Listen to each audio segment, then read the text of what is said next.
Hi all, ఇప్పుడే మన నెట్‌ఫ్లిక్స్‌లో రీసెంట్‌గా స్ట్రీమింగ్‌కి వచ్చిన 'ఐ హాస్టేజ్' అనే సినిమా చూసా. ఎలా ఉందంటే పర్లేదు బానే ఉంది. కమింగ్ టు ద ప్లాట్ ఏంటంటే ఒక పర్సన్ మనకి ట్రైన్‌లో ట్రావెల్ చేస్తూ ఉంటాడు. తన ఎయిర్‌పాడ్స్‌ని ట్రైన్‌లో మర్చిపోతాడనమాట. అయితే తను యాపిల్ స్టోర్‌కెళ్ళి ఎయిర్‌పాడ్స్ కొనుక్కుందామని కొనుక్కుంటూ ఉంటాడనమాట. చూసుకుంటూ ఉంటాడు.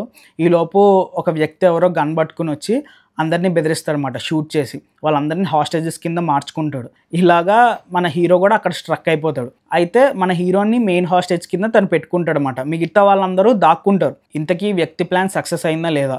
తను అనుకున్నట్టు తను ఏం కావాలనుకున్నాడని పోలీస్ వాళ్ళతో నెగోషియేట్ చేసి తీసుకున్నాడా లేదా? పోలీస్ వాళ్ళు ఈ హాస్టేజెస్కి ఏం కాకుండా వాళ్ళని రెస్క్యూ చేశారా లేదా? ఇది మనకి మెయిన్ ప్లాట్ అనమాట. యాక్చువల్గా ఈ మూవీ వచ్చేసి మనకి రియల్ ఇన్సిడెంట్స్ని బేస్ చేసుకుని తీశారన్నమాట.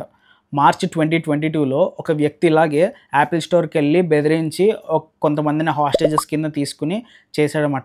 ఎగ్జాక్ట్గా దాని రెప్లికానే మనకి ఈ సినిమా అన్నమాట. ఈ టైటిల్ కూడా ఎందుకు పెట్టారనేది మనకు చూపిస్తారన్నమాట. ఈ రెస్క్యూ ఆపరేషన్కి వచ్చే కోడ్ నేమ్ని ఐ హాస్టేజ్ అన్నమాట. అంటే మరీ ఈ మూవీలో అయితే ఎక్కువ ట్విస్ట్లు టర్న్స్ ఇలాంటివి అయితే ఏం ఎక్స్పెక్ట్ చేయొద్దు. ఇప్పుడు ఎవరైతే పర్సన్ తన కంట్రోల్లోకి తీసుకున్నాడో ఈ యాపిల్ స్టోర్ని, తనకేమైంది అన్న పాయింట్స్ని కూడా మనకి మూవీలో చివరిలో చెప్పారన్నమాట.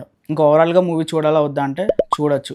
Simple cinema, real incidents based కాబట్టి ఆ ఇన్సిడెంట్ని జస్ట్ రెప్లికా చేసి చూపించారు. సో పెద్దగా ట్విస్ట్లు టర్న్స్ అయితే ఏముండవు, ముందే చెప్తున్నా. ఒకటి ఏంటంటే ఈ మూవీ మనకి తెలుగు లాంగ్వేజ్లో అవైలబుల్గా లేదు, ఓన్లీ ఇంగ్లీష్ లాంగ్వేజ్. సరే మరి నెక్స్ట్ వీడియోలో మళ్ళీ కలుద్దాం. అంతవరకు బాయ్.